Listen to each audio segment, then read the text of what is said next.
Welcome to YOUCANIC. Today here on YOUCANIC we have a 2014 Chevy Cruze, and on the Chevy Cruze I'm going to show you how to be able to get your gear selector into neutral manually in case you've misplaced the keys and you need to move the car, push it, or tow it to a repair facility, and we've got no electric to the vehicle. Without any electric to the vehicle and or the key, we're not able to release the safety mechanism with the electronics that are built into it to do that.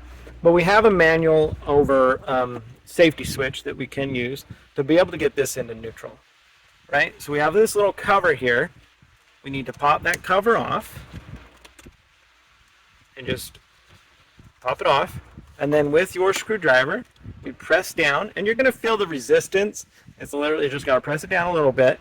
And now we are able to put it into neutral.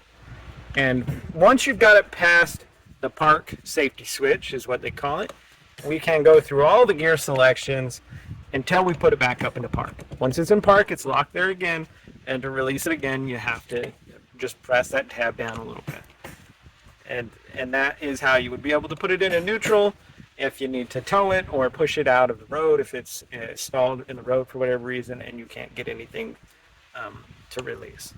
And then you can just put it back up into park, and then you can put your cover back on.